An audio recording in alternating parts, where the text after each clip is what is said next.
Hello Sagittarius, welcome to Guruma Hindi tarot. और ये reading है इस बारे में कि आपके लव लाइफ में नेक्स्ट बड़ा सरप्राइज क्या होने वाला है, कौन सा चेंज आने वाला है। इस रीडिंग में मैं देखने की कोशिश करूँगी कि आपके लाइफ में किस तरीके से अनएक्सपेक्टेडली चीज़ें चेंज हो सकती है। अगर आप सिंगल है तो क्या कोई लव आने वाला है, अगर आप रिलेशनशिप में हैं तो आगे क्या होने वाला है। चलिए देखते हैं कि आपके लिए क्या मैसेजेस हैं। Messages for Sagittarius.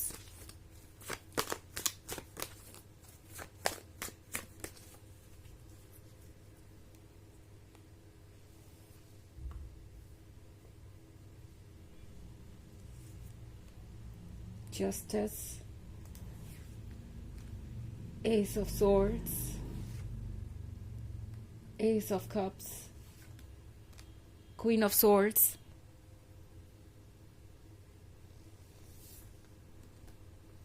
and Five of Pentacles. So, Ace of Cups.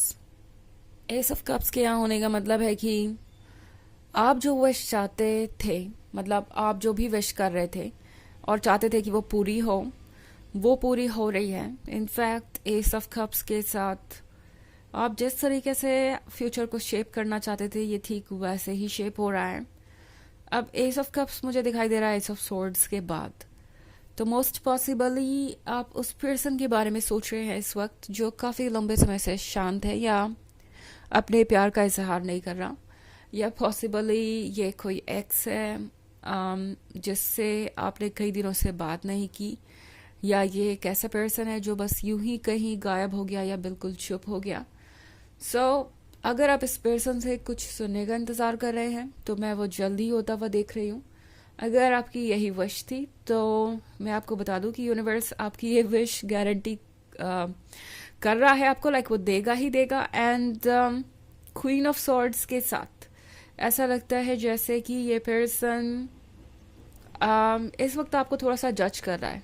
Okay, इस पर्सन को लगता है कि आप बहुत सेल्फ सेंटर्ड हो गए हैं या आप बहुत स्टबर्न हो गए हैं, ज़िद्दी हो गए हैं, उनकी बात नहीं सुनना चाहते और उन्हें समझते नहीं हैं। इस पर्सन को लगता है कि जो कुछ भी है वो बहुत कॉम्प्लिकेटेड है एंड उससे हैंडल करना आसान नहीं होगा। मतलब ये पर्सन वापस आना चाहता है बट उन्हें पता नहीं है कि किस तरीके से वो आपका गुस्सा ठंडा करें। पहले तो उन्होंने आपको गुस्सा दिलाया एंड आपको ये क्वीन ऑफ सोर्ड्स बना दिया जो कि बिटर है, फ्रस्ट्रेटेड है और अपने सवालों के जवाब चाहती है। और अब ये पर्सन इसके लिए आप ही को ब्लेम कर रहा है, लाइक आप क्यों इतने गुस्सा हैं और ऐसी क्या बात हो गई, आपको इन चीज़ों को इग्नोर कर देना चाहिए। ये तो बहुत कॉमन सी बात है और ये सब तो होता ही रहता है। इसके लिए आपको उनसे माफ़ी की उम्मीद नहीं करनी चाहिए। कुछ ऐसी बातें हो सकती हैं एंड ये आपके लिए सोचने का विषय बन सकता है बाद में कि इस पर्सन के इस तरह की सोच के साथ आप कितने दिन तक इस रिलेशनशिप को कंटिन्यू कर सकते हैं, कैसे चीज़ें हैंडल करेंगे बाद में। बिकॉज फाइव ऑफ पेंटिकल्स के साथ ये एक थर्ड पार्टी सिचुएशन हो सकती है। ये वो पर्सन हो सकता है जिसने कभी आपको इग्नोर्ड महसूस कराया हो या जिसकी प्रायोरिटी कुछ और बदल गई हो। मतलब पहले आप इनके लिए प्रायोरिटी थे, फिर कोई और पर्सन इनके लिए प्रायोरिटी हो गया, कुछ और इनके लिए ज़्यादा इम्पोर्टेंट हो गया। मे बी ये थर्ड पार्टी सिचुएशन हो सकती है। कोई हो सकता है आप दोनों के बीच में जिसको इस पर्सन ने आपसे ज़्यादा अटेंशन दिया हो किसी पॉइंट पे, या आपको लगा हो कि इस पर्सन के लिए ये थर्ड पार्टी ज़्यादा इम्पॉर्टेंट हो गई है। वैसे थर्ड पार्टी हमेशा रोमांटिक इंटरेस्ट के ही बारे में नहीं होती, कभी कभी ये किसी फैमिली मेम्बर या किसी और के बारे में हो सकती है जो आपके रिलेशनशिप को पसंद नहीं करता और मैनिपुलेट कर रहा है आपके पर्सन को। वैसे फाइव ऑफ पेंटिकल्स का कार्ड है तो ये पर्सन फाइनेंशियली भी बहुत स्ट्रगल कर रहा हो सकता है इस पॉइंट पे। एंड इस पर्सन को लगता है कि इस हालत में तो उन्हें आप ही सपोर्ट करेंगे।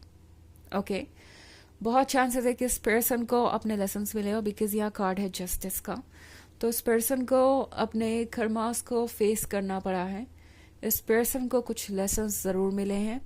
अब जो भी ये थर्ड पार्टी रही होगी उसने इन्हें एक अच्छा लेसन दिया है कि उनकी जब भी सिचुएशन ख़राब होगी या जब भी वो इस थर्ड पार्टी के उम्मीदों पे खरा नहीं उतरेंगे या उन्हें वो नहीं देंगे जो ये थर्ड पार्टी चाहती है उनसे, तो सिर्फ और सिर्फ ब्रेकअप ही होगा और उन्हें सिर्फ इग्नोरेंस का ही सामना करना पड़ेगा। तो ये पर्सन ये समझ रहा है कि आखिर सिचुएशन ऐसी क्यों बनी। अपनी गलतियों को और इस थर्ड पार्टी के ट्रू नेचर को दोनों को ही ये पर्सन अच्छे से समझ गया है और अब ये पर्सन आपके पास वापस आना चाहता है कि आप खुले दिल से उनका वेलकम करें और आप कोई उम्मीद ना रखें कोई अपोलॉजी की या किसी तरीके के एक्सप्लेनेशन की। वो एक सोचने वाली बात आपके लिए हो सकती है कि ये पर्सन आखिर अपनी गलती एक्सेप्ट क्यों नहीं करना चाहता या कन्फेस क्यों नहीं करना चाहता कि वो गलत थे। हालांकि ये एक जर्नल रीडिंग है, ये सबसे रेजोनेट नहीं करेगी। एनर्जी रिवर्स हो सकती है अगर आप क्रॉस वॉचर हैं। इसके अलावा अगर आप पिछले वीक की रीडिंग या ईयरली रीडिंग देखना चाहें 2024 के फर्स्ट क्वार्टर की, तो उसका लिंक भी आपको डिस्क्रिप्शन बॉक्स में मिल जाएगा हमेशा की तरह।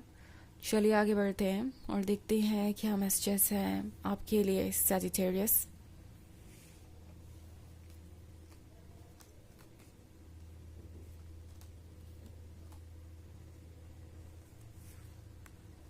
Nine of Pentacles, the Sun,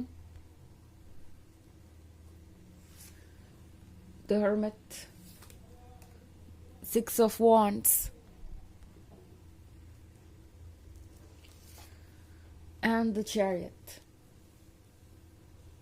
Okay, तो हमारे पास है द सन। द सन के साथ लगता है कि लाइफ में बहुत सारी वार्मथ आपको मिलने वाली है, बिकॉज 9 ऑफ पेंटिकल्स के बाद ही है ये। तो जैसा आप चाहते हैं, जो आप सोच रहे हैं, वो सब कुछ रियलिटी में बदलेगा एंड आप महसूस करेंगे इस खुशी को।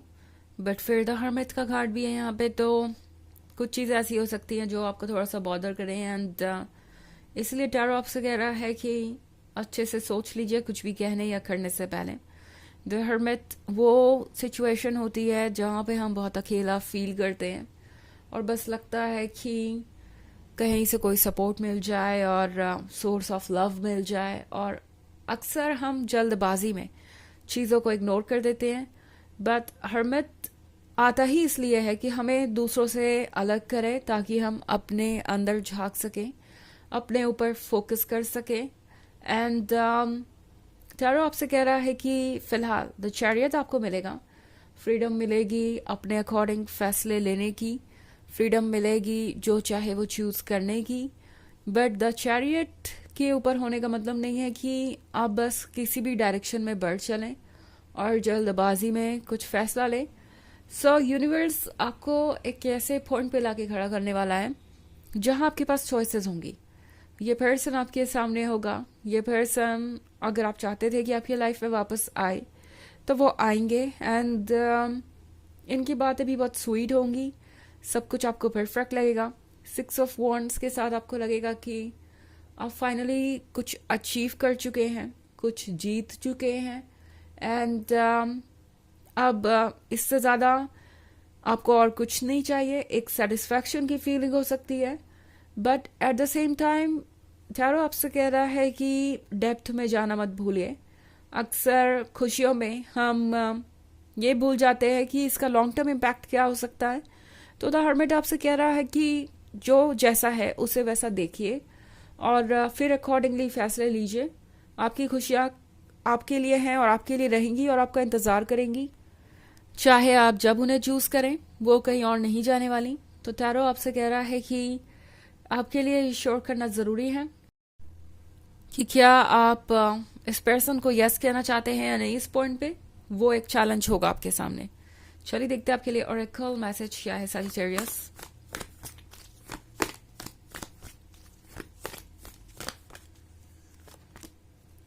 Mercury, open communication, get a weight of your chest, speak up with love and be hurt.